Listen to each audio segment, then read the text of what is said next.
বিশ্বনবীর একাডেমিক প্রজেক্টগুলো তিনি হ্যান্ডেল করতেন। যায়েদ বিন সাবিত ছিল বিশ্বনবীর ব্যক্তিগত সচিব। কি ছিল? ব্যক্তিগত সচিব, বোঝেন নাই? বিশ্বনবীর ব্যক্তিগত সচিব এবং দোভাষী। ইহুদিরা কিছু লিখে দিলে এটার অর্থ বিশ্বনবীরে বুঝায় দিতেন। আবার ইহুদিদের কাছে কিছু লিখতে হলে তিনি লিখে দিতেন। বিশ্বনবী একদিন বললেন, ইন্নী ওয়াল্লাহি মা আমানু ইয়াহুদা আলা কিতাব।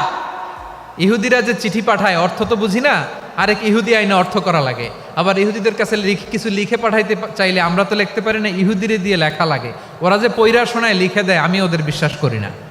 আমার নিজের একজন লোক দরকার। বিশ্বনবী এই যায়েদ বিন সাবিতকে চুজ করলেন ল্যাঙ্গুয়েজের জন্য। উনি বললেন, যায়েদ, তোমার সফট স্কিলকে ডেভেলপ করতে হবে, তুমি হিব্রু ল্যাঙ্গুয়েজ শিখে ফেলো। যায়েদ বিন সাবিত বলল, বিশ্বনবীর মোটিভেশন আর ইন্সপিরেশন পেয়ে আমি 15 দিনে ইহুদিদের এই হিব্রু ল্যাঙ্গুয়েজ শিখে ফেললাম।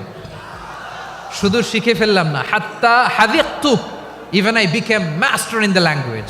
এই ভাষা আমি পারদর্শী হয়ে গেলাম।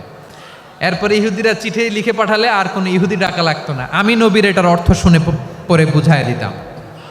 আবার ইহুদিদের কাছে চিঠি লেখা লাগলে আমি যায়েদ বিন সাবিত চিঠি লিখে দিতাম। সুবহানাল্লাহ।